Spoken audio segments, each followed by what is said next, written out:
Congratulations to the Greater Buffalo Sports Hall of Fame class of 2018. Now, from the Buffalo Niagara Convention Center, welcome Master of Ceremonies, Paul Peck.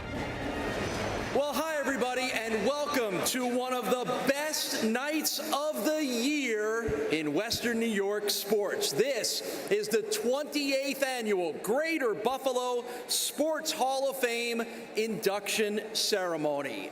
My name is Paul Peck, sportscaster, voice of the UB Bulls, host of Beat the Champ, and co-creator of BuffaloSportsPage.com and the Sylvester and Peck on Sports podcast. I'm sure there's a new form of media that has been invented just since I've been on the stage. We'll work on that for next year. After starring on the gridiron at UB, he found a home sweet home and created a Western New York dynasty. This prolific Panther led his team to 8 Section 6 football championships and 6 lacrosse titles. Please welcome Coach John Fowler. At East High, he was a pest to any defender on the court, averaging 32 points per game. When he peeled off to play for the Orange, he led Syracuse to the Final Four. Meet basketball star Jimmy Williams. Oh, brother, he was just as terrific on the court at Timon, New Mexico, Long Beach State, and the NBA's Utah Jazz. You don't need a nickname when you're just good. Let's hear it for Ricky Williams. When he wasn't teaching as the pro at Cragburn, he was giving lessons to his fellow pros on the PGA and Champions Tours. He never slices, and he's no Cinderella story. He's one of Western New York's greatest golfers. Let's tee it up for Lonnie Nielsen. One of the NHL's all-time great assistant coaches. He may have been second in command, but his name's on the Stanley Cup 7 times, and that makes him first in our book. Let's hit the ice with Barry Smith. On the court, she was one of the greatest griffs. Then she became a floor general on the sidelines. With her as coach, Siena won 7 conference titles and went to 4 postseason tournaments. Let's welcome women's basketball coaching legend, Gina Castelli. He filled our arenas and filled our hearts with pride. A Buffalo boxer with a big right hand and a knockout personality. He never lost, and tonight he's a winner again. He's Buffalo's third franchise. It's Baby Joe Macy. Hard-nosed and hard to handle, he was a hard hitter at O'Hara High School, a hometown Buffalo Bill, and a grits blitzer with the Atlanta Falcons. Let's tighten up our chin straps and hit it for NFL star Jeff Yates. This Lewiston native and Bishop Duffy grad was a star on the baseball diamond who then kept hitting home runs as a coach and athletic director. Please welcome Bill Bradshaw. These 9 outstanding men and women and our 6 posthumous honorees make up the 2018 class of inductees into the Greater Buffalo Sports Hall of Fame.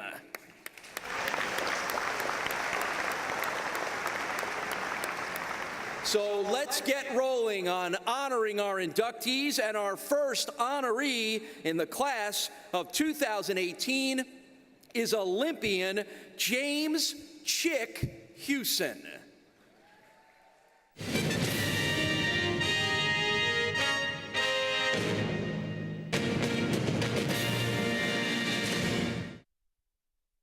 James Hewson was a dominant 2-sport athlete in Western New York in the mid-20th century. Nicknamed Chick by his family, he graduated from Riverside High School and began rowing in 1937. He became a national champion rower at Buffalo's West Side Rowing Club and an Olympic athlete in the sport of race walking. Chick Houston rowed in West Side boats that won 26 USA national titles. Over 3 decades of competition at the prestigious Royal Canadian Henley Regatta in St. Catharines, Ontario, he won 49 gold medals, when winning 1 gold medal at the Henley was an achievement. Houston rowed in West Side Rowing Club boats that were finalists in the Olympic trials for the 1948 and 1952 games. He was a member of the West Side foursome that won a silver medal in the 1955 Pan American Games. When his boat just missed again for the 1956 Olympics in Melbourne, he switched to the difficult sport of race walking, making the 1956 USA Olympic team in both the 20K walk and the 50K walk at age 39. Houston gave his 50K spot on the Olympic team to the 4th place finisher and concentrated on the 20K. During training, he sprained his ankle, yet he finished 17th in the 20K race at the Melbourne Olympics. He was also a member of the men's AAU All-American track and field teams that competed against the Eastern European and Russian teams. At age 40, he was nominated for the Sullivan Award, given by the AAU to the nation's best amateur athlete. Chick Houston was a lifelong physical fitness advocate who continued to compete against and beat college rowers half his age. With nicknames of Chick, Father Time, or Nails, Houston was considered by many to be one of the most versatile world-class athletes in Western New York history. And tonight, Chick Houston is forever enshrined in the Greater Buffalo Sports Hall of Fame.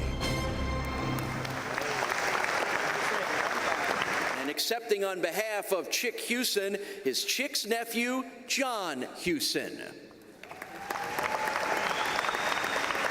Our second Hall of Fame inductee in the class of 2018 is NFL standout Marv Hubbard.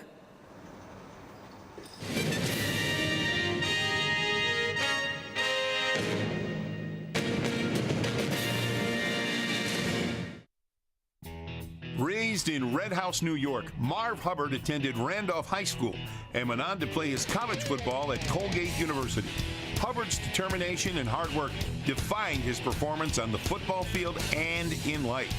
At Colgate, he led the team in rushing in 1965 with 665 yards and in 1966 with 893 yards.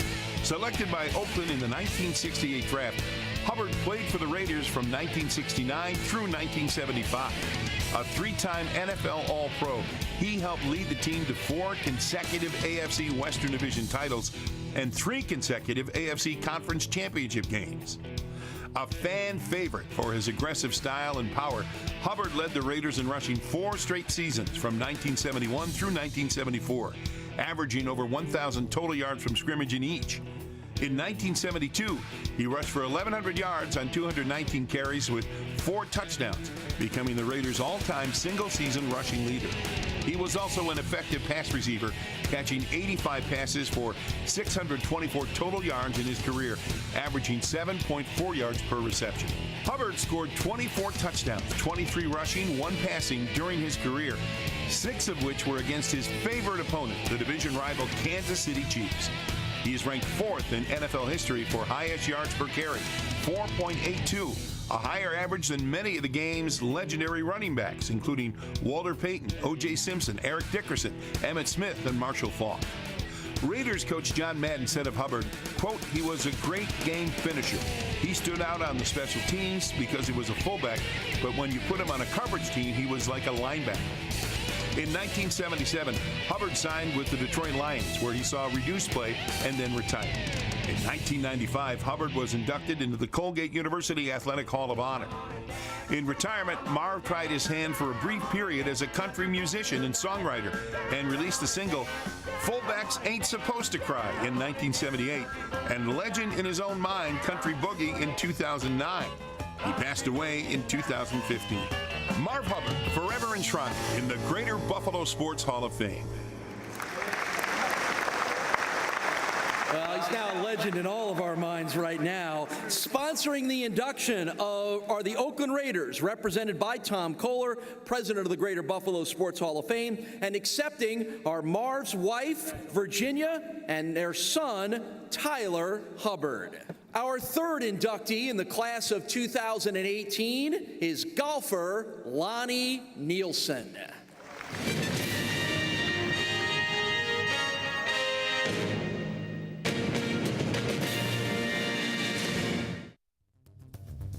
Lonnie Nielsen's name is synonymous with golfing excellence in Western New York for good reason. He turned pro in 1976, joined the PGA Tour in 1978, and in 1983 began helping countless local golfers as the head pro at Craigburn. However, when he wasn't instructing, he was playing and winning a lot. He owns 2 New York State Open championships, 1985 and 1989, 8 Western New York Open titles, 2 PGA match play titles for non-touring PGA of America members, 9 Western New York sectional titles, and a PGA stroke play title. Lonnie won the Commerce Bank Championship in 2007, beating Lauren Roberts by 2 strokes. 2 years later, he won the 2009 Dick's Sporting Goods Open by going 21 under, including a final round 63 to win by 3 strokes over Fred Funk. In 2006, he nearly pulled off his biggest win ever at the Geldwen Tradition, one of 5 majors on the Champions Tour, when he lost to eventual champion Eduardo Romero, who birdied the first extra playoff hole. Lonnie placed 11th at the 1986 PGA Championship and has twice represented the United States in the PGA Cup, a competition originating in 1973, pitting PGA teams from the U.S., Great Britain, and Ireland. He has won more than $5 million in his career. A native of Belle Plaine, Iowa, Lonnie is a 1976 graduate of the University of Iowa. He was inducted into the Iowa Golf Hall of Fame in 2010 in the amateur professional golfer category. He won the Iowa State Amateur in 1975. The same year, he was named the Iowa Player of the Year. Lonnie focuses his charitable pursuits on helping America's injured veterans gain access to proper golf instruction. He became the first tour professional to be a lead contributor to the Give Foundation, Golf for Injured Veterans Everywhere. The golf program is comprised of 4 phases of training for injured veterans to participate in, to enhance injured veterans' mental, social, physical, and emotional well-being and improve their quality of life. Lonnie Nielsen, forever enshrined in the Greater Buffalo Sports Hall of Fame.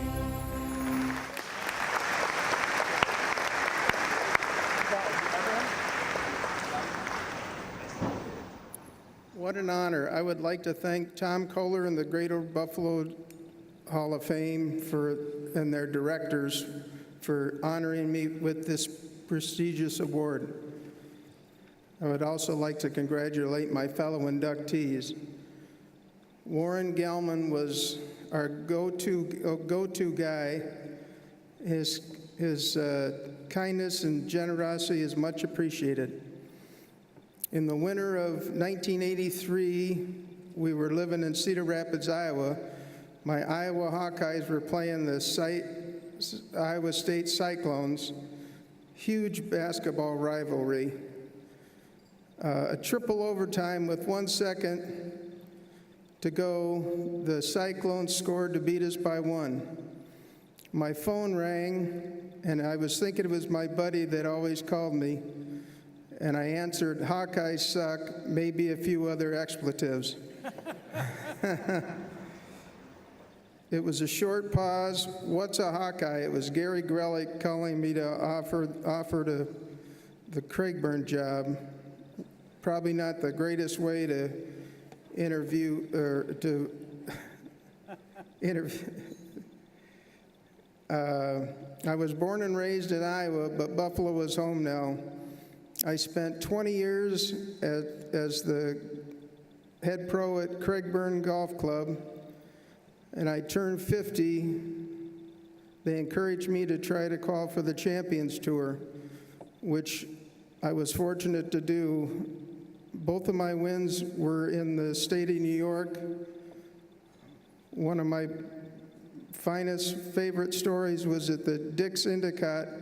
Fred Funk was my closest competitor. I had played with him the day before, and he said to his caddy,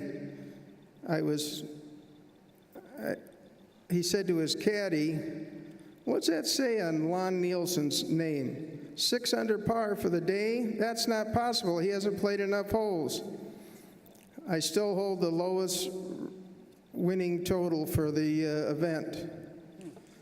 I am so humbled and grateful for this honor. Well, during the past year, we said goodbye to some longtime friends, past inductees of the Greater Buffalo Sports Hall of Fame. And at this time, I ask you to join me in a moment of silence to remember 2011 inductee, baseball player, coach, and administrator Don Colpoys. 2009 inductee, coach, and athletic administrator George Killian. And 1999 inductee, athlete, sports physician, and board member of the Greater Buffalo Sports Hall of Fame, Dr. Edmund Gusevich. But I got to tell you, during the cocktail party, a young kid came up to me, and he says, "Doctor, could I have 25 of your autographs?" And I said, "Sure. What are you going to do with 25? He says, "I'm going to trade them for one of LaFontaine's." Refereed for a good long time, and Gene Masters, who's on the dais here and whom you'll hear from in a little bit, coached at Grand Island for 100 years, and I worked many of his games, and he and I are good friends, but on the field he gets a little rough on officials, and he was screaming at me the whole game. Finally I had enough. Threw the flag, picked the ball up, walked 5 yards off. He yelled from the sideline, "What the hell's that for?" I said, "Coaching from the sidelines." He says, "You dummy, that's 15 yards. I said, "The way you're coaching, I'm only going to give you 5. The day I got inducted, I ran home, gave her a nice kiss on the forehead, said, "Mom, you've just been kissed by the newest inductee in the Buffalo Greater Sports Hall of Fame." She said, "Terrific. Take out the garbage and let the dog out."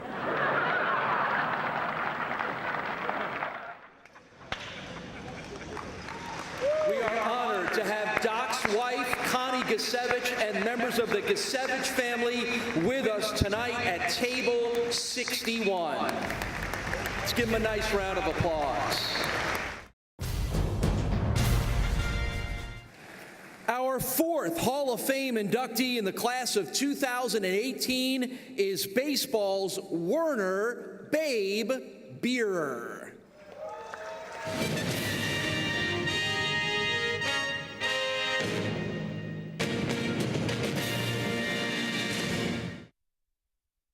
A right-handed pitcher out of Kensington High School, Babe Beerer went on to pitch at the University of Buffalo and was signed to a Detroit Tigers contract in 1947 by scout Cy Williams. Babe pitched professionally from 1947 to 1966, interrupted by 2 years of military service, making 589 appearances and winning 143 games primarily as a relief pitcher. He pitched 9 seasons for his hometown Bisons, 1952, 55, and 1960 through 66. The only Bison pitcher to match that record was Baseball Hall of Famer James Pud Galvin. Beerer saw Major League action over parts of 3 seasons with Detroit, Baltimore, and the Los Angeles Dodgers. His most memorable Major League game occurred in Tiger Stadium, August 19, 1955, when he hit 2 3-run home runs and earned the nickname Babe after the legendary Babe Ruth. That season, he was 4-3 for the Tigers with a 4.15 ERA and 38 appearances on the mound. Following his playing career, he taught physical education in the Buffalo and suburban public schools for 20 years and coached baseball at every level from midget to high school. Beerer was inducted into the Buffalo Baseball Hall of Fame in 1995, and tonight, Babe Beerer is forever enshrined in the Greater Buffalo Sports Hall of Fame. Sponsoring the induction are the Buffalo Bisons, represented by General Manager Mike Buchkowski. Accepting on behalf of Babe are his children, Sherry Beerer, Kristen Fecco, Cynthia Kaminsky, and Terry Beerer. Our fifth inductee in the class of 2018 are figure skaters Louise, Estelle, and Mary Weigel.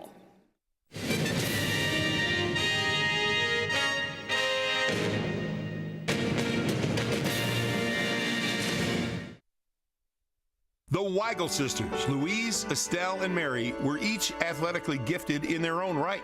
Mary, the youngest of the 3, was regarded as one of the city's foremost sportswomen. At the age of 4, she became the star of the 1925 20th Century Club Swim Fest.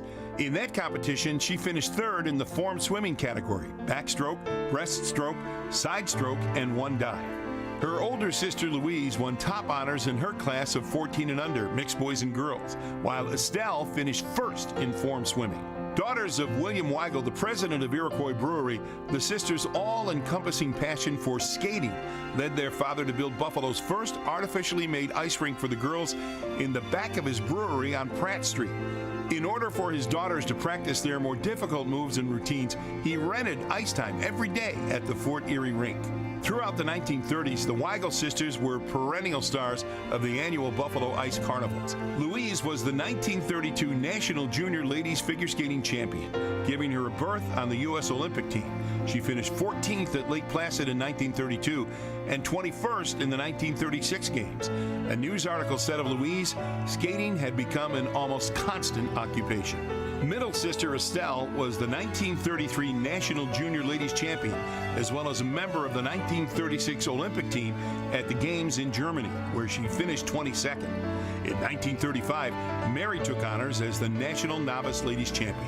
The sisters' hopes and dreams in the world of figure skating came crashing down in 1936 with the collapse of the Fort Erie Arena during the record-setting St. Patrick's Day blizzard. After the collapse of the arena, Mary concentrated on other sports, becoming an expert swimmer, golfer, and equestrian. She died from pneumonia in 1941, 2 months before her wedding day at the age of 21. Louise would take up skating again at the Ice Carnivals after her marriage to Edward Atwill, vice president of Iroquois Brewing. However, Estelle would go in a different direction, becoming a noted Buffalo equestrian. She competed all over the United States, riding 3- and 5-gated horses. Her most memorable events were held at Madison Square Garden. Estelle competed in the International Horse Show at the Buffalo Saddle and Bridle Club every year from 1946 through 1965.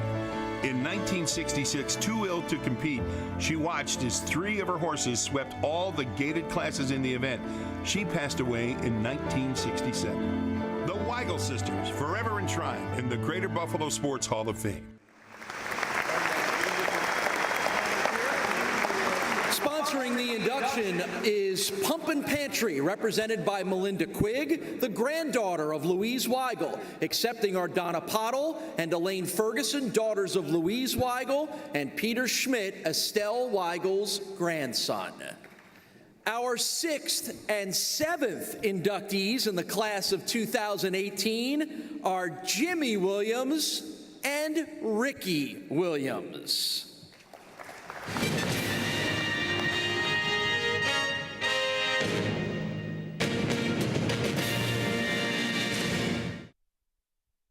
In the Williams family, basketball runs like a fast break, and Jimmy and Ricky demonstrated that talent in Western New York and beyond. Jimmy Williams was a spectacular point guard whose speed and quickness helped dominate the hardwood. A 1973 graduate of East High School, Jimmy led the 72-73 team to an undefeated season. During that campaign, he averaged 32 points per game, which helped him earn the New York State Player of the Year award. He was a 2-time All-Western New York first-team selection and was named to the Buffalo News all-time All-Western New York third team. After graduating from East High School, Jimmy continued his basketball career as a Syracuse University Orangeman, where he was a point guard for 4 years. During his first season, he became the first freshman ever to start a game for Syracuse and appeared in 12 games. He helped the Orange advance to its first Final Four, scoring 19 points in an upset of North Carolina in the 1975 NCAA tournament. In his junior year, he led the team in scoring and steals. He was a co-captain in his senior season and again led the Orangemen in scoring. In his 4 years at Syracuse, Jimmy scored 1,119 points in 101 career games and helped lead the team to 4 NCAA tournament appearances. While Jimmy was setting that standard for hoops at East High School, his brother Ricky was doing the same for the Timon Tigers.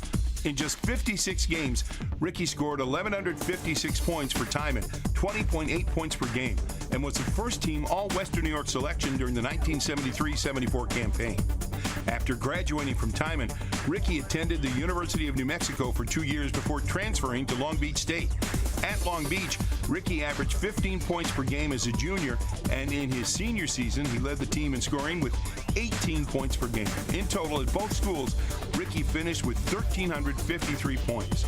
Ricky was drafted by the New Orleans Jazz and played in 44 NBA games in the 1982-83 season, averaging 3.3 points. Jimmy and Ricky Williams, forever enshrined in the Greater Buffalo Sports Hall of Fame. We're going to start off with Jimmy, and his induction is sponsored by Syracuse University, represented by Director of Athletics and Western New York native John Wildhack.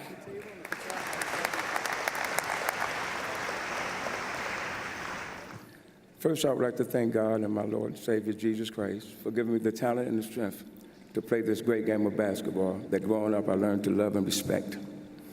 I would like to thank my mother for her love and support through the years, who helped me tremendously in preparing for this monumental moment tonight. Thank you very much, Mother. I'd like to thank my father also for encouraging me, though he is deceased. He always wanted me to excel in the game of basketball. I miss him very much. He would be very proud if he were here to witness this outstanding occasion. I thank my sponsors, Syracuse University and Roy Johnson, for believing in my athletic abilities and respect for my basketball career and years of performance. I am tremendously honored to be sponsored by them. I would like to thank the Greater Buffalo Sports Hall of Fame Committee for selecting me to be a part of this 2018 process. Thank you.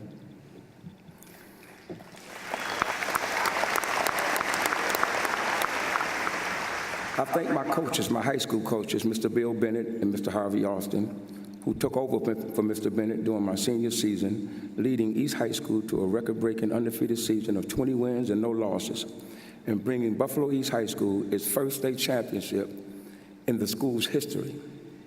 These men were well known in the sports community in Buffalo, New York, have been the thread and fabric that has shaped many athletes in their skill to excel, become the followers of some of the highest achievers. I thank them for laying down solid foundations. I will always remember them. I thank also my college coaches, my legendary coach Roy Danforth and my Hall of Fame coach Jim Boeheim. They coached me at Syracuse University, and I will always be thankful for their leadership. Those were great days being an Orangeman, winning more games than we lost. Thank you also, my entire Syracuse basketball family. All are deep in my heart forever. Thank you for always being there for me. There are others I am thankful for and have great respect and honor, examples for leadership in the field of basketball, where there is no respect of person from the smallest to the tallest. It's how you play the game. Such men of high regard and Greater Buffalo Sports Hall of Famers themselves. Bob Lanier, Kelvin Murphy, Randy Smith, and Tony Masiello, who became the mayor of our great city of Buffalo. After giving thanks to my peers and my coaches and the Greater Buffalo Sports Hall of Fame Committee, there's another that I love and hold in high regard and respect. This person is my brother, Ricky Williams. Being my younger brother, he always wanted to follow my lead. We would play basketball from morning to night, where we would daily practice our game. We were our best competitors. After years of sharing some of the same coaches, Ricky would go on to excel at Bishop Timon. From there, he went to the University of New Mexico and Long Beach State. I missed him when he went west, but he had to go his way, and I had to go my way. He would later sign with the Utah Jazz, where Frank Layden, also a Greater Buffalo Sports Hall of Famer, himself was head coach. Ricky Williams was a jewel in his craft, and I'm very proud to be his brother and sharing the highlights together and the game we love, and to be inducted together with him in this 2018 Greater Buffalo Sports Hall of Fame celebration.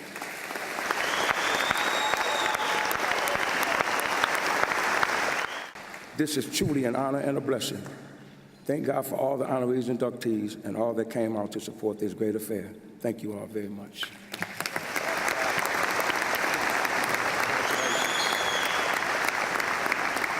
Well, congratulations to Jimmy. And now sponsoring Ricky Williams is Leroy Johnson, attorney.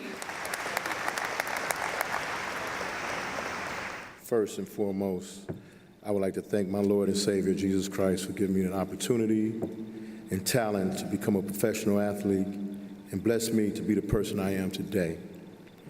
I am truly humbled and honored to be part of this prestigious group of people that will be inducted into the 2018 class Buffalo Sports Hall of Fame.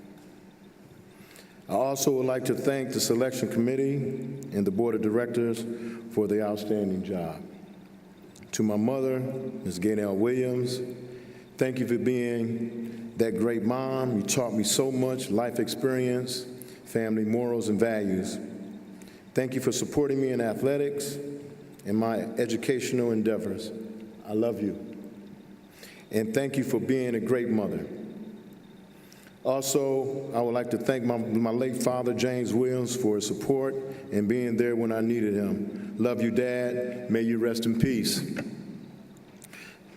To my wife, Gloria Williams, the love of my life, thank you for being there for me and loving me. I am blessed to have you in my life. You have listened to all my basketball stories about me and never questioned anything negative about my professional career, good or bad. You were always there for me. I love you. To my children, Ricky Jr., Jordan, Dante, Dexter, and Darla, I love you all. I would like to thank my younger brother, Kenny Williams, for his support, my sister, Deborah, and the late Audrey Otis.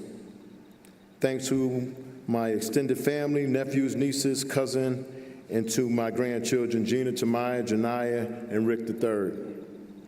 It is also an honor to be inducted in this year's Sports Hall of Fame, along with my brother, Jimmy Williams.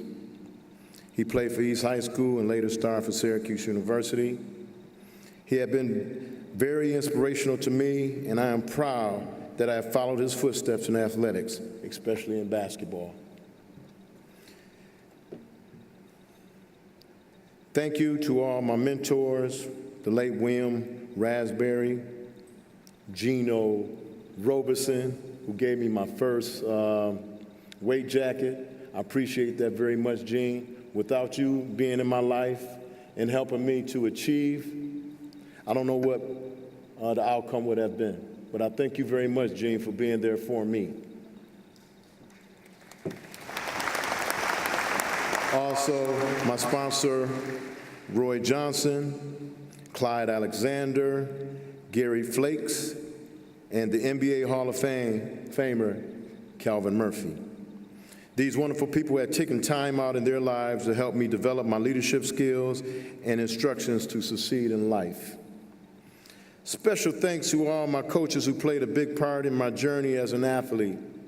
Grammar School coach Bill Belinsky, School 75, Mr. John Muto, Genesee Humboldt Junior High School, the legendary Hall of Famer, Mr. Mel Polano, Bishop Timon High School, the late Norm Ellenberger, University of New Mexico, Utah Hall of Famer, Fred Tex Winters, who invented the triangle offense for the Chicago Bulls and the Los Angeles Lakers, and Frank Layden, general manager and coach of the Utah Jazz.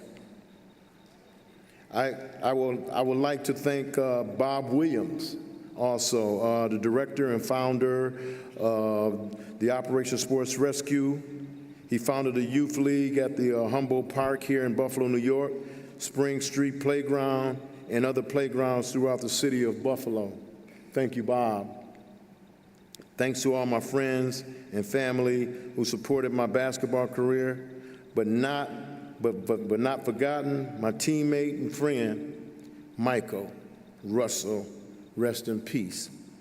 Also, I would like to thank a dear friend of mine, Mr. Larry Hudson, who traveled all the way from Long Beach, California to be here with me this evening. Thank you, Larry. Thank you very much. He was my teammate. We're running 49ers. That's what we was called. And I thank you very much for being part of this with me. I love you, and God bless.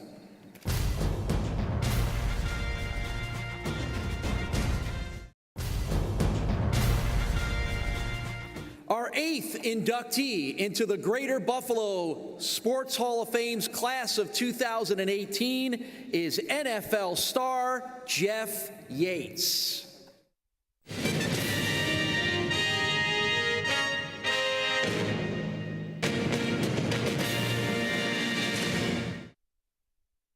fourth-round pick of the Buffalo Bills in 1973, Jeff Yates' National Football League career started in the city where he was born. However, it would be in Atlanta where he would cement his name as one of the best in Falcons history.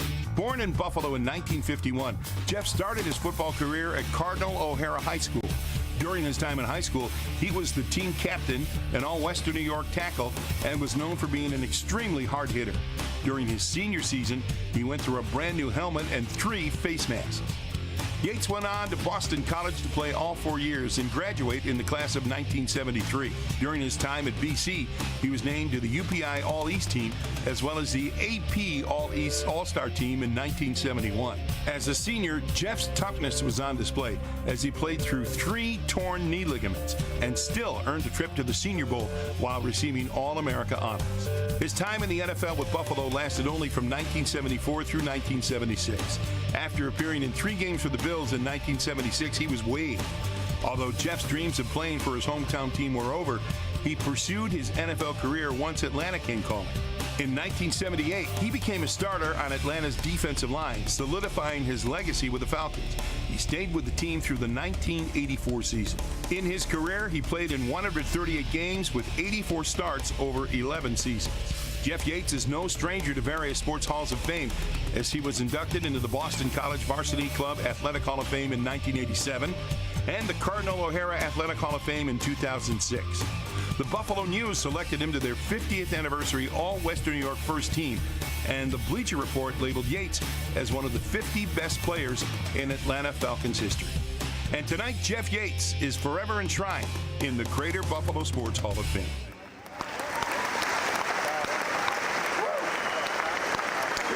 Presenting Jeff Yates for induction is his former football coach at Cardinal O'Hara, George Dermisich.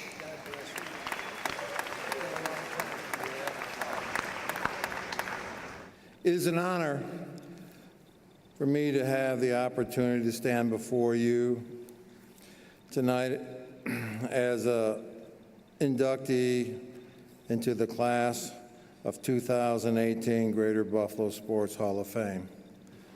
I am humbled, honored, and blessed to be in this year's class with so many great athletes. I would like to thank the Greater Buffalo Sports Hall of Fame committee for its decision to include me in this elite group. This night will always be cherished with great pride.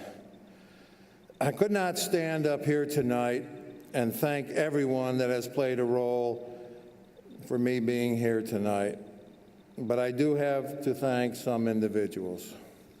I would like to thank my mother and father for instituting in me the qualities needed for success.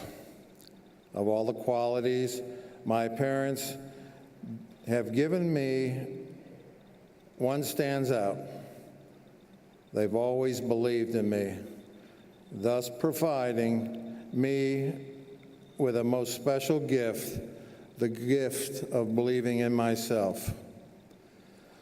To my other family members, thank you for your ongoing support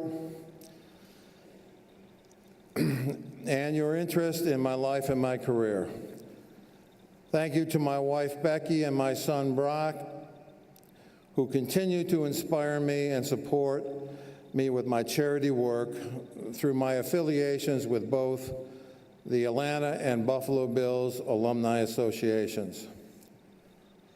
To my Little League, high school, college, professional coaches, your preparation, your planning, practice, performance, and perseverance have made possible this moment for me.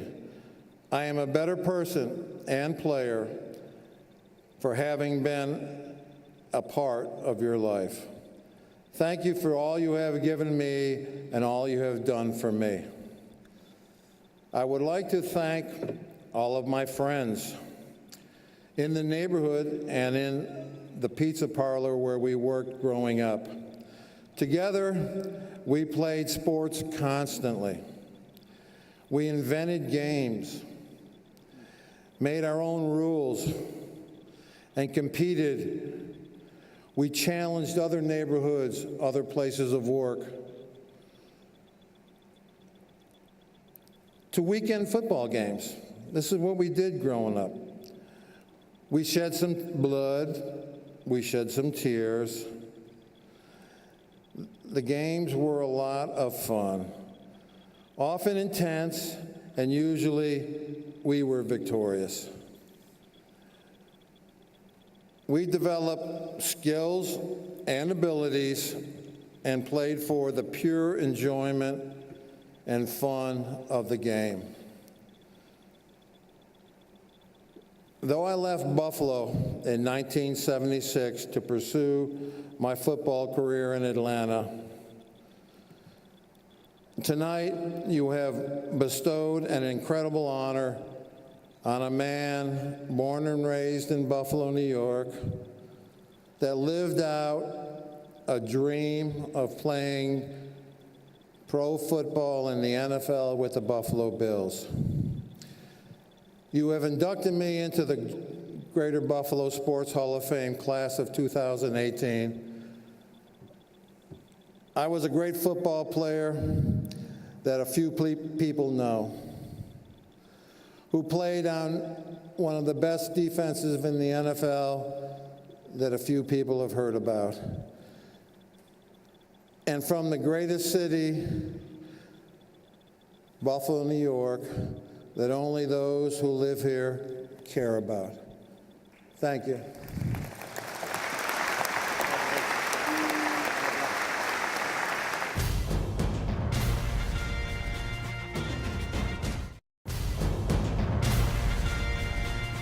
Our ninth inductee into the Greater Buffalo Sports Hall of Fame is high school coaching legend John Fowler.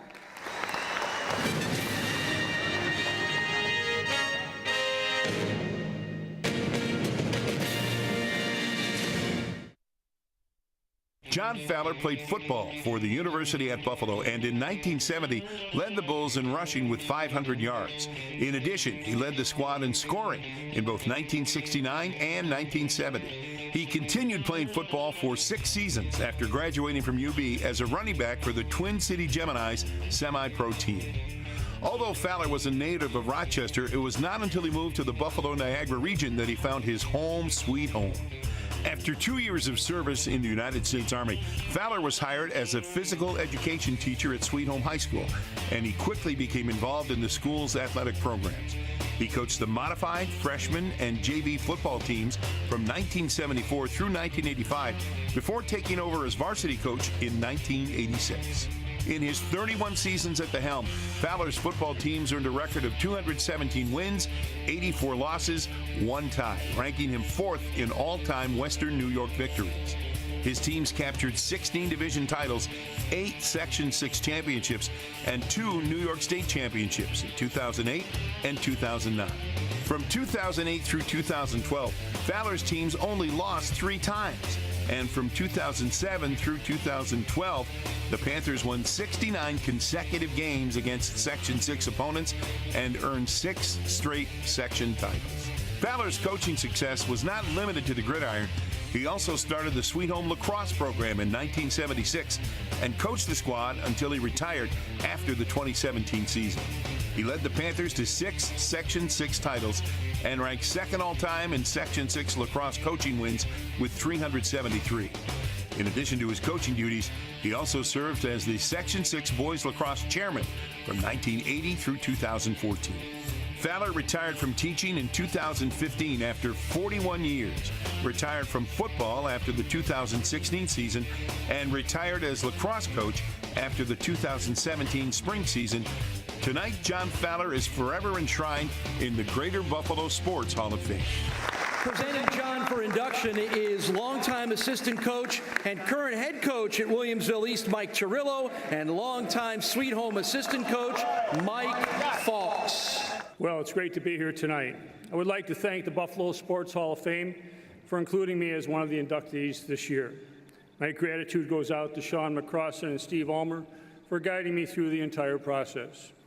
I want to also congratulate my fellow inductees tonight for all their great accomplishments. To be here tonight and to be honored is somewhat surreal. Growing up in Rochester, this night never came to my mind. I've been privileged to play sports, namely football, up until I was 30 years old. I came from high school to the University of Buffalo, and that was my first experience with teammates from all over. It was another level with spring ball and the opportunity to travel to different colleges to play games. I have wonderful memories with those players. After the service, I had a chance to play 5 years with the Twin City Geminis and a group of blue-collar guys from Buffalo who had a love for the game as I did. For being my last years of actually playing, I couldn't have asked for a better time and even better friends. We played for the love of the game and a bonus of a warm beer and a bologna sandwich after the game. I know we owe a lot to Warren Umholtz and Gene Zinni for making that possible. I wanted to teach and coach young students in sports because I wanted them to understand not only the game of football and lacrosse, but the values that could be learned for later on when sports were over. I put a sign up in the locker room when I took over as varsity football coach and tried to base everything on attitude, discipline, and commitment. I lived and taught the players I worked with over the years with those three values as our cornerstone. As important as it was to teach the games of football and lacrosse, it was more important to make them realize the correlation to what happens during an athletic event and the ups and downs they were going to face later in their lives. I always emphasized during competition as to how you will respond to adversity and pressure. In tough times during games, I wanted them to understand their character and that of their teammates. All our athletes today want attention, someone to care about them and to help them figure out what lies ahead of them as they go through life. A friend of mine in high school always wanted to attend Notre Dame. Joe took the entrance exam his senior year but couldn't think of what to write on the short essay question at the end of the exam, which was, "What's what?" He got his results back and didn't pass because he couldn't answer that essay question. Not one to give up, he again applied with the entrance exam the next year. As fate would have it, they had the same essay question on the exam. Joe had no clue and couldn't answer the question of what's what. That summer, he was taking a canoe ride with his girlfriend on a small waterway when a larger boat came by, causing the canoe to capsize. When they both came to the surface, Joe looked over at his girlfriend and saw that the top of her bathing suit had come off. Joe pointed at her chest and said, "What's that?" She, being embarrassed, covered up her chest and said, "What's what?" And Joe looked at her and said, "Hell, if I knew that, I'd be a sophomore at Notre Dame." I know we were all looking and trying to find out what's ahead and where our lives are taking us. I would hope that the time I have spent coaching and teaching would at some point be more than wins and losses, but rather have a positive effect on the young men in their regards to their goals and how they live their lives. I've had a tremendous experience over the past 41 years in my career. Coaching, teaching my whole life at Sweet Home, I have experienced undefeated teams and winless teams. I have seen players go on to college and win a Super Bowl, and I've been through tragic accidents and even loss of life. All this time, my wife Barbara has been with me, including raising our 4 children, Todd, Laura, Kara, and Jenna. She should be in her own Hall of Fame for doing that. Thank you, hon.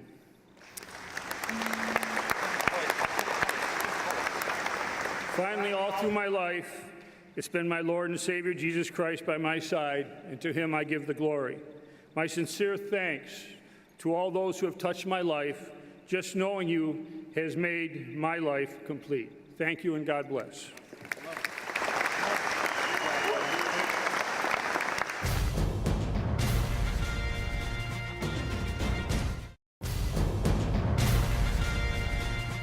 Our 10th inductee into the 2018 Greater Buffalo Sports Hall of Fame class is Coach and Administrator Bill Bradshaw.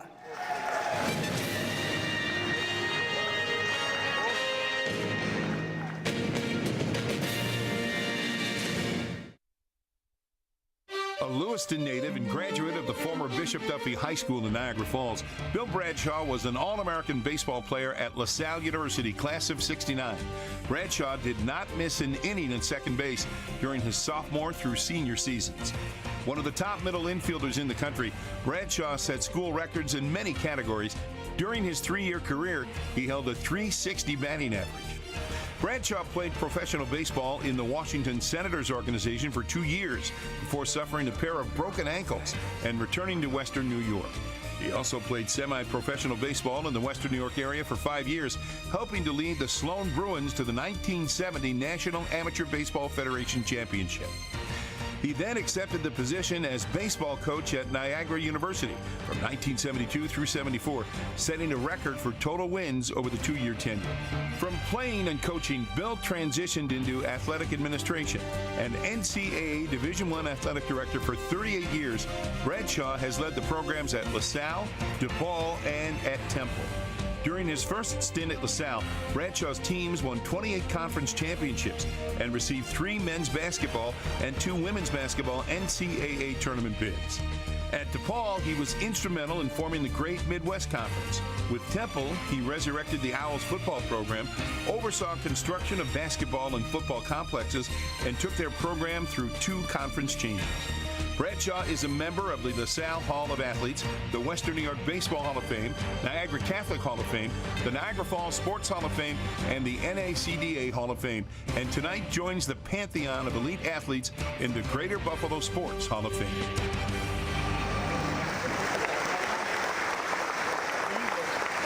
Sponsoring Bill's induction is Niagara University, represented by Director of Athletics Simon Gray. Thank you, Paul, and thanks to Niagara University for sponsoring me this evening. Good evening, ladies and gentlemen. It's great to be home again. I feel honored to be inducted with the individuals on this dais and humbled to now be among the 330 members of the Greater Buffalo Sports Hall of Fame. Thank you, President Tom Kohler and the Board of Directors for voting for me, and thanks to my host, Ron Berdovich, also a board member and longtime friend, for all you did for me behind the scenes to make this a first-class event in every way. After moving from Western New York 40 years ago, 38 of those years have been spent as an intercollegiate athletics director at LaSalle in Philadelphia twice, at DePaul in Chicago, and back in Philadelphia at Temple. I consider myself to be among the luckiest guys on the planet for these opportunities to do what I love at 3 great universities. Also quite lucky to have had world-class mentors at each university, like Hall of Famers Tom Gola at LaSalle, Ray Meyer at DePaul, and Wayne Harden at Temple, as well as elite coaches, staff, and student athletes responsible for the numerous academic and athletic accomplishments of my career. However, it was the first 30 years of my life, right here in Western New York, that prepared me for this career. And there's a lot of gratitude I need to express tonight for the many lessons, experiences, and opportunity I received right here. First and foremost, I was fortunate to be born in Lewiston and raised by 2 exceptional parents, Betty and Bill Bradshaw, who instilled the values of faith, family, and hard work into the habits of my 2 sisters, brother, and me. Thanks, Mom and Dad. Wish you could be here tonight. My sister, Sue Owens, came in from Utica this evening. Sue was both a big sister and big brother to me. She was the toughest kid in the neighborhood, boy or girl, and she let nobody mess with her little brother. She was the Baby Joe of Lewiston, undefeated with mostly knockouts. Thanks, Sue. Our family lived in a small home in Lewiston, and the 4 of us, my 2 sisters, brother, and I, lived in 1 bedroom. We slept in 1 bedroom. I didn't know what it was like to sleep alone until I got married, actually. That's going to make the highlight. Thank you, St. Peter's Grade School in Lewiston, for the faith-based education, and the Bishop Duffy High School in Niagara Falls for the excellent academic challenges and athletic opportunities, and the Duffy coaches Mike Nyland, Tom Sotil, and Jack Bear Dempsey for toughening up this kid from Lewiston. Bishop Duffy High School also taught me the power of prayer.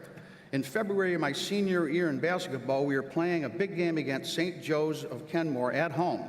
Coach Sotil told me that practice I'd be guarding Dale Tepas, the best player in Western New York, and that my defense on Dale would be the key to the game. He wanted me to guard him right when he got off the bus.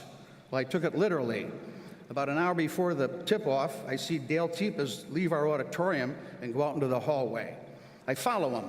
He ducks into our chapel. I see him kneel down, light a candle, and pray. I'm thinking, Dale Tepes does not need to pray. I need to pray. So after he leaves, I hustle back in the chapel, blow out his candle, and light two of my own, one for offense, one for defense. I played a solid game, we won, and prayer was always a part of my pregame repertoire from there on.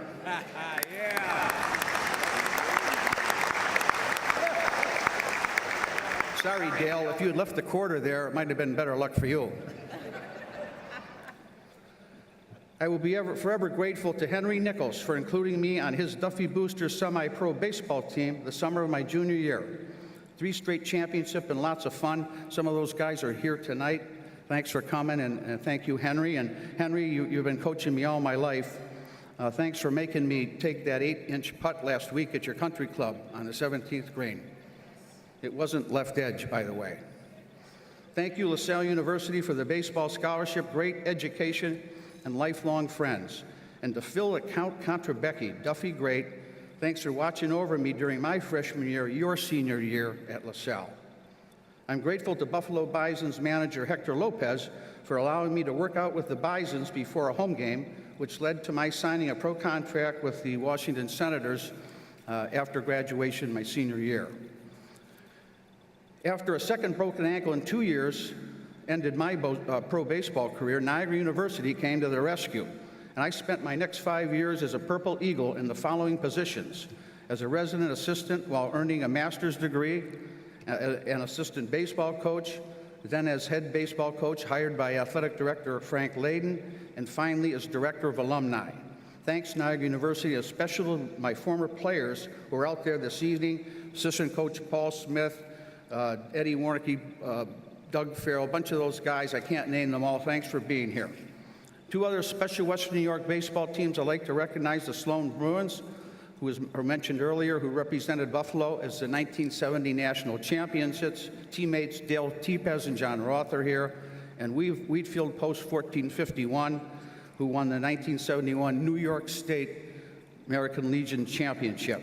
And Paul Smith was my assistant, and he's here. Thanks to those in Western New York media who covered amateur sports with the same energy as they covered the pros, especially Bill McGrath, Bill Walcott from Niagara Falls, Bob Kozinski from Niagara Wheatfield, and Hall of Famer Milton Northrup in Buffalo. And most of all, my heartfelt appreciation to my wife, Yvette, and ask for her forgiveness tonight, and my soulmate, to my 3 children, Billy, Paige, and Connor, for their unconditional love and support. And thank you, Buffalo, for one of the most special evenings of my life. Thank you.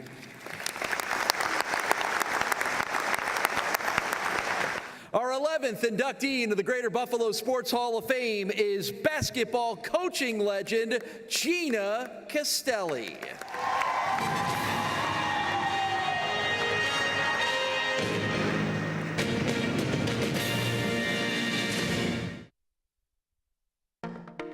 As a young girl, Gina Castelli honed her ball handling skills by dribbling up and down the steps of her house. She parlayed that drill and many hours of practice into a stellar career at Archbishop Carroll and then at Canisius College. At Archbishop Carroll, Gina received all Catholic honors in basketball 3 times and volleyball twice, at a time when Title IX was just starting to enhance women's athletics, averaging 18 points per game as a senior. At Canisius College, Gina embarked on the finest 4-year tenure of women's basketball in the college's history. From the point guard position, Gina led the Griffs to an 82-34 record and a berth in the Elite 8 of the 1983 NCAA Division II championship. That season, Canisius won a school record 28 games, and Gina was named an honorable mention freshman All-America. She still ranks among the top 5 in school history in points, assists, and steals, and was inducted into the Canisius Sports Hall of Fame in 1997. Gina was the 4th youngest coach in the country when she was hired at Siena College at the age of 27. And in 22 years behind the bench, Coach Castelli posted a 336 and 296 record. Named the league's Coach of the Year 5 times, her Saints won 7 regular season conference titles and went to the postseason 4 times. She is the winningest basketball coach in Siena history. The graduation rate of her student athletes was 100% while at Siena. Of the 64-team NCAA tournament field in 2001, Stanford was the only other institution to have graduated 100% of its incoming players over a 7-year span.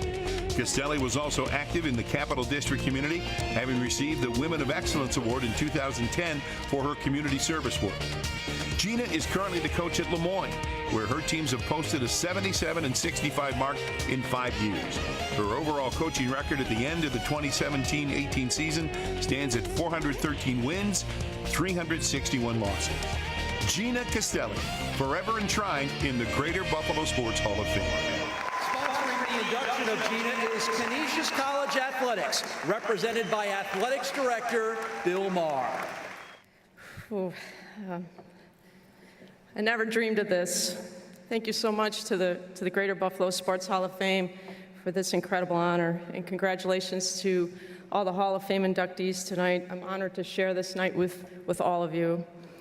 Thank you to all my friends and family that are here tonight celebrating with me. Your support tonight and throughout my entire life is immeasurable. I want to thank my mom and my dad. Mom, I love you so much. Your strength, your courage, I love you to the firmament. And Dad, we miss you so much. My dad believed in me so much that he thought that I should be coaching at UConn one day. I tried telling him that would never happen, but he was still persistent to the day he passed. And Heidi, you're just simply the best partner in life. I can't thank you enough for everything you've done for me. It's often said that it's not what you do that matters in life, it's who you are. But in my case, if it had not been for what I did in my life, I'm not sure I would be who I am today. God blessed me with a gift, basketball, and then he wrapped it with people to teach me, to push me, to love me, to support me, all so that I could learn about life, overcome my fears, and succeed. I grew up on the east side of Buffalo. My parents were Italian immigrants, and they created this amazing, loving family. I have 3 beautiful, beautiful sisters, Lucy, Nancy, and Sandy, and they are my best friends and my biggest fans. And seriously, they're beautiful inside and out. I think you can tell from the photos. Then there was me. I was a very shy and timid kid growing up with curly, frizzy hair and glasses. I was often mistaken for the boy in our family, so I really didn't have the greatest self-esteem. I learned how to play basketball in the basement of my cousin's home, Lou Parada. I was 5 years old, and just so you know, in the Italian family, the basement is where everything happens. You dribble, you shoot, you do everything in the basement. So Lou handed me a basketball one day, and he showed me how to dribble, and really the rest was history. There was something about basketball that gave me a sense of passion, purpose, and confidence. And with all of these, I learned the essence of hard work and positive attitude. My dream then was to get a college scholarship. And even though I had a good high school career, there weren't many college coaches that recruited me. It made me really persistent. I ended up walking on at the University of Detroit, which was about 5.5 hours away from here. And I was very close to my family, and I was a shy kid, so this was really hard. First week into school, I was homesick. I wanted to come home so bad. A few weeks later, several weeks later, I was offered a full scholarship there. But I was still really homesick. So I decided to call Sister Maria Paris from a payphone in my dorm, collect. The operator asked her, "Will you accept the charges for Gina Castelli?" I was so embarrassed, and she said yes. I asked her if I could come home and play for her at Canisius. She gave me some great advice that night, but thankfully she took me in. Sister Maria gave me an opportunity to play with some of the best college basketball players in Canisius women's history. My teammates, Sister Maria, and our assistant coach, Mike Rappel, are a big reason why I'm standing here tonight.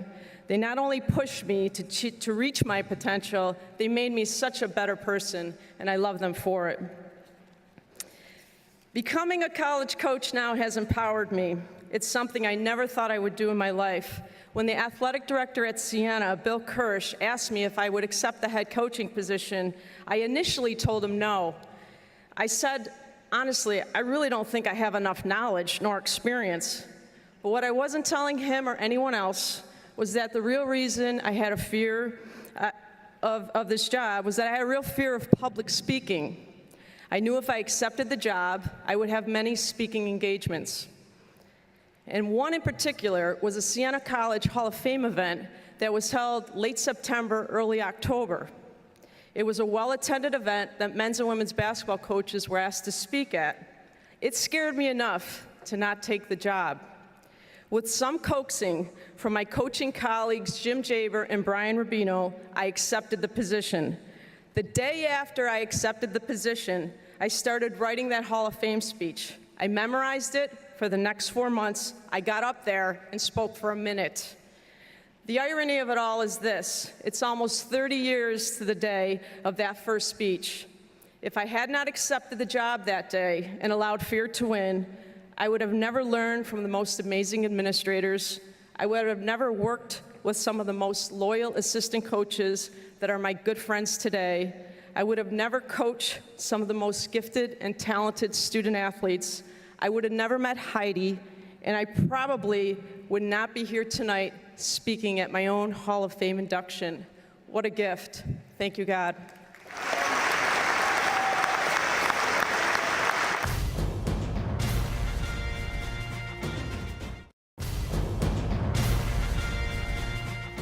Our 12th inductee into the 2018 class for the Greater Buffalo Sports Hall of Fame is hockey's Barry Smith.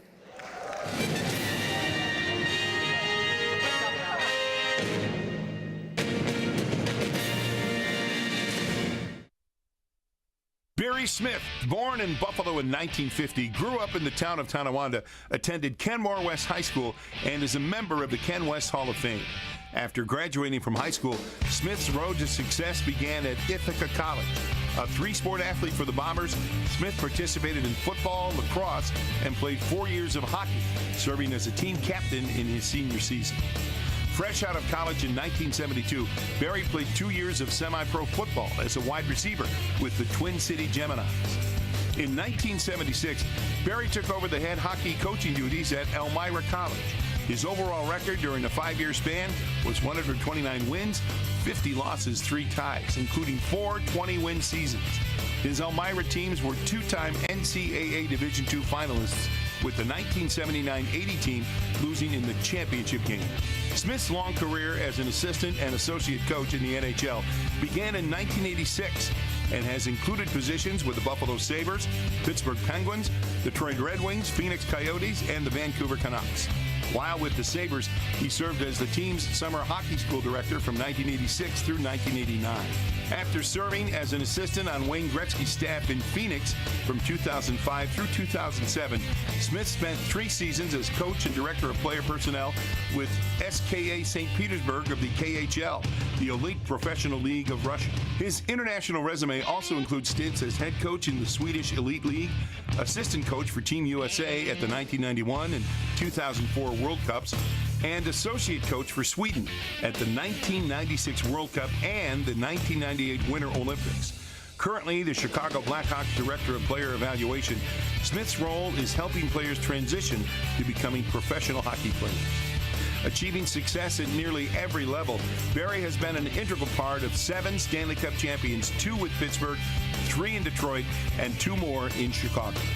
Barry Smith, forever enshrined in the Greater Buffalo Sports Hall of Fame.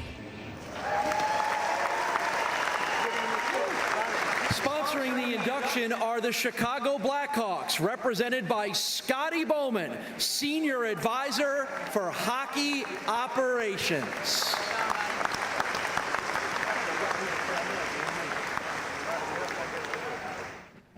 I just asked Scotty if he'd speak. He has better hockey stories, but I'm not sure. I want to thank the Greater Buffalo Sports Hall of Fame for this induction. It's a special honor for me, and especially being here from Buffalo. I'd like to say congratulations to my other 2018 inductees and also the previous inductees for all their successful careers and distinguished careers. It's great to be a part of you. I want to thank my friends and family who are here, plus my classmates. I have teammates here from high school, college, and also the Twin City Geminis. So thanks for all being here. Thank you to Brian Cavanaugh, who sponsored me. He's been a friend for 30 years, 30 plus years, and it wasn't easy to get me to do all these particulars that I had to do for this induction, but thanks, Brian, for holding my hand. A special thanks to Scotty Bowman, one of the greatest coaches of all times. He had the courage in 1986 to bring back to Buffalo a college coach working in Europe to become part of the Buffalo Sabres coaching staff. And from 1986 on, he started my NHL career. Thanks, Scotty.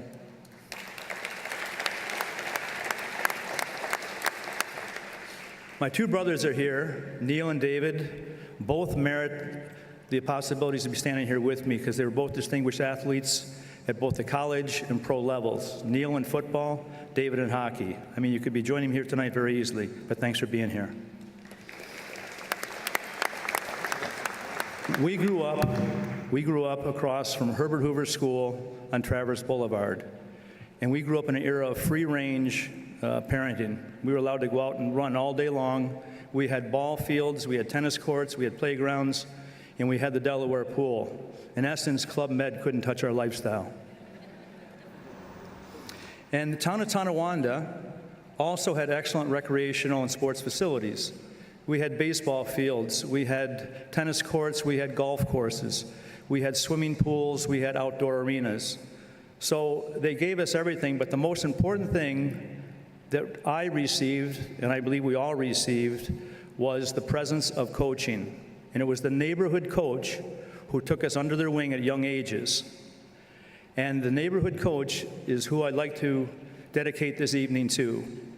They're the ones who gave us the fundamentals of sports.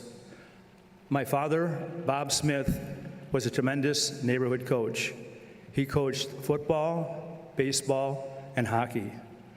And they all gave their time, both male and female coaches gave their time and expertise and effort into coaching all the youth during our era. And this is a special era.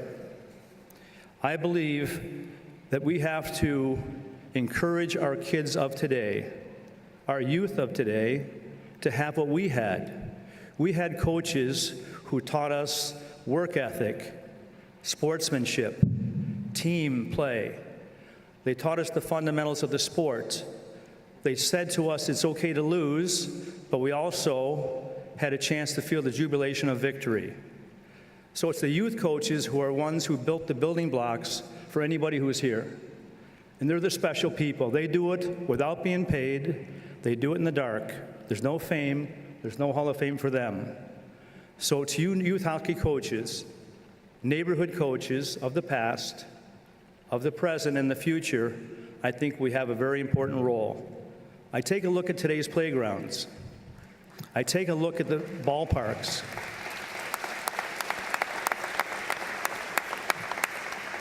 And there's nobody there. I drive by ball diamonds, there's nobody playing.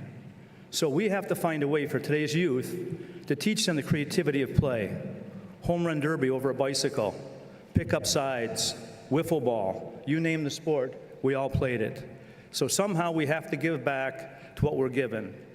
And I believe it's very important for us to go in the future to make sure we take care of our kids, teach them teammanship, sportsmanship, play with others, be part of a group, figure out the way to win, figure out the way to accept a loss. So tonight, I make that presentation.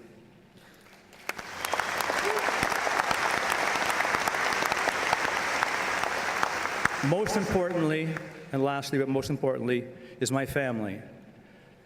They have sacrificed, they've encouraged, they've helped me, they've traveled around the world, lived in different cities, different countries, and always encouraged me to keep going on, always positive. And probably my greatest pride is my son and daughter, Ryan and Molly. To you, I really thank you for holding my hand, being my friend in your love. And to my wife, Mary, we just had our 45th wedding anniversary. To you, my best friend and soulmates, we've traveled this life together. We still have a journey to go. I want you to be by my side and hold my hand. Thank you very much tonight. Our 13th 13th inductee into the Greater Buffalo Sports Hall of Fame is Baby Joe Macy.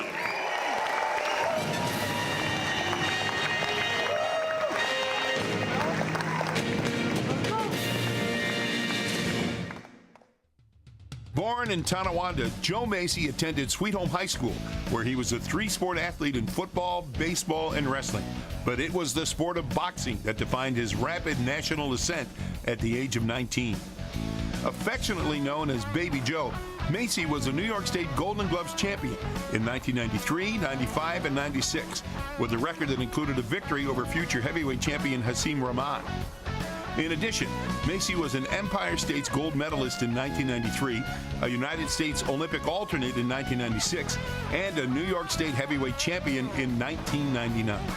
Managed by his father Jack throughout his 15-year career, Macy signed a promotional contract with Sugar Ray Leonard, who was quoted as saying, "This young man will have a tremendous positive impact on our sport." In April 2002, Macy headlined a sold-out University at Buffalo Alumni Arena as part of a nationally televised Friday Night Fights broadcast on ESPN2. His cult-like following attracted the attention of HBO, where he boxed twice in nationally televised fights. Included was the 2003 North American Boxing Federation Heavyweight Championship, which he captured in Buffalo. Later, he won the WBC United States National Boxing Heavyweight Championship in 2007. Macy compiled an undefeated professional record with 36 wins, 29 by knockout, before an MRI indicated he had suffered at least one and perhaps two subdural hematomas. As a result, Macy was forced into early retirement and has not actively boxed since 2007. He is a member of Ring 44 Buffalo Boxing Hall of Fame and recently received a nod into the New York State Boxing Hall of Fame. Macy and his wife Michelle have 3 children, Hope, Juliet, and Joseph.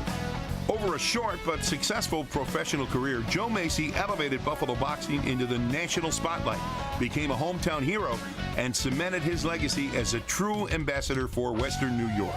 Baby Joe Macy, forever enshrined in the Greater Buffalo Sports Hall of Fame.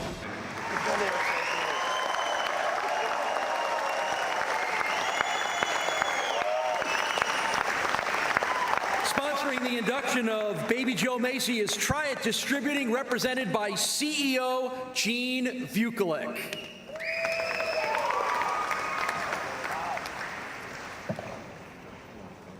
Okay, I'll try to be quick. Thank you to Mr. Vukovic, his family, and Triad Distributors. Of course, my father, who's being stubborn. He was supposed to be up here.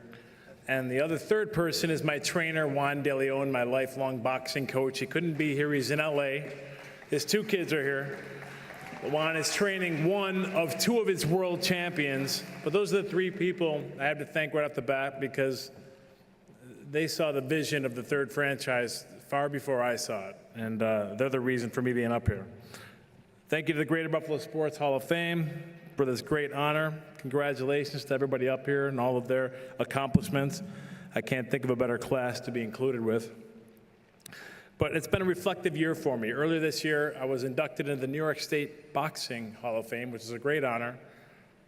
This is a little more special. I'm home here. It's a broad perspective, and it's a great honor, but it's made a reflective year for me. So sitting here right now, I just had this great idea. I mean, it's a great idea. My comeback fight. Huh? Who's in? No? There are rumors that I could get licensed in New Mexico. Road trip. No? No. I'm just kidding. I'm kidding. I have no interest for anyone here who's misled. But not to mention, to even get a license on the medical application, I now have to check off subdural hematoma and swollen prostate. Both are true, sadly. But all joking aside, when talking about my journey and this accomplishment and this honor, we're not celebrating me. We're not celebrating boxing. It has nothing to do with that. We're celebrating Buffalo tonight. And I proudly share this great honor with all the people of this great city. I mean that. We literally did this together, because that 18,000 people doesn't happen anywhere else in the world. Now, I'm not saying if I were born elsewhere, I wouldn't be undefeated or I wouldn't have been number one. But what I'm saying is that I would have just been another dime a dozen heavyweight contender and perhaps used up and eventually thrown aside by some promoter, just like most other heavyweight contenders before me. But if you remember correctly, what happened here during that time, it's almost unexplainable. Look, it's been 15 years since I was number one, 15 years since I was on top. But do you know, still not a day goes by, whether I'm working in a hospital, I'm in line at the bank, I'm at the supermarket, or I'm pumping gas, because that's a popular spot, that I'm stopped by a true Buffalonian, and I'm asked the infamous question that I'll have to answer till the day I die. Anyone know what that question is? Hey, Baby Joe, you miss it? You miss it. That's what they want to know. They want to know if I miss it. I'm asked every day. Now, after they ask you miss it, before I can even answer, they typically jump right in and tell me an interesting story or a memory of theirs from those great fight nights, which is really always fun to hear. For example, just recently, a gentleman stops me in the line at the bank, goes, Baby Joe, I just wanted to say hi, great fight night, great career, great run. Here's an interesting story. I was kicking the girl's chair in front of me. She was so annoyed by the end of the night because I was so excited. And I go, well, what happened? He goes, well, I took her for a drink that night. We got married a year later. I said, wow, that's cool. Another group of businessmen, some of which are here, just recently told me they were in their limo going down Delaware and they saw Holyfield coming out of a hotel. They unrolled the window. They said, Champ, come drive with us. And he got in the car and he drove in with them, and they just thought it was the coolest thing. Just more great stories.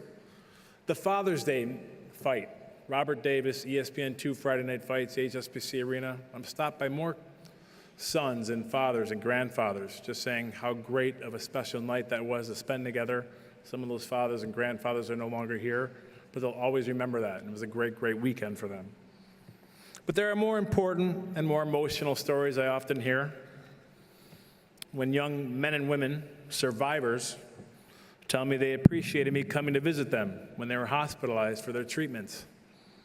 Or stop by other young men and women who tell me they were excited because I spoke at their school years earlier and they never forgot the message that I left them with. Or the emails and letters I received through the years telling me about lost loved ones that donated their organs because they knew it was an important cause of mine.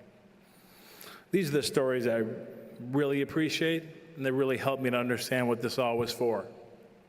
After all, boxing was just a tool. The goal was always the community. But I do want to get back to answering the big question that I rarely get to answer. Baby Joe, you miss it? Look, my boxing career was not all fun and celebrations.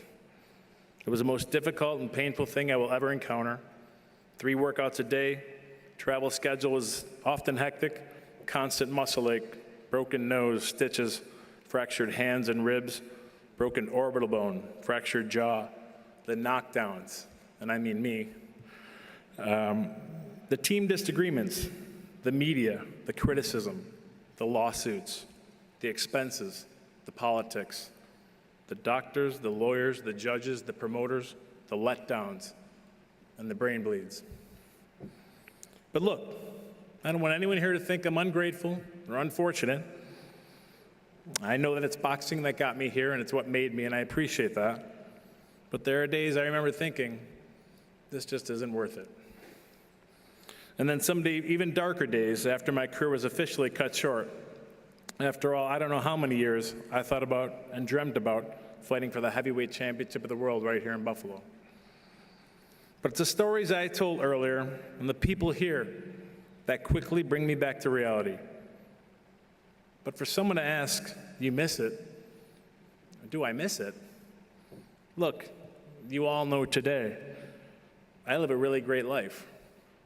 I have the most beautiful, loving wife, Michelle Macy, in the world.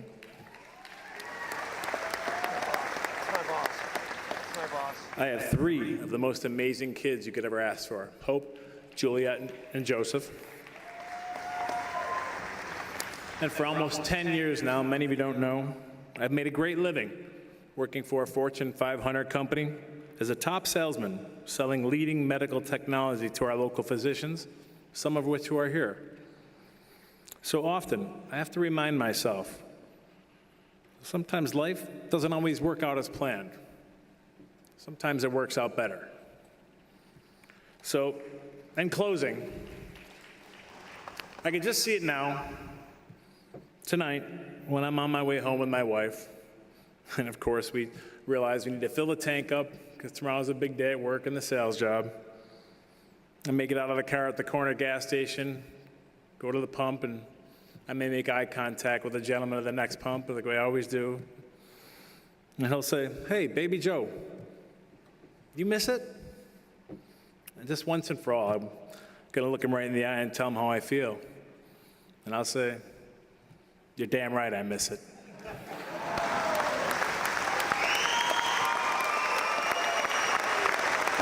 I just have to steal a quick quote. I know it's late, raise your waters, whatever. I heard this recently from my friends Doug McGowan and Camille Bona. You know when you heard it. And it's a great one. It relates to everybody. Yesterday is history. Tomorrow is a mystery, but today is a gift from God. Thank you, Buffalo. Thank you so much. Thank you for being there for me.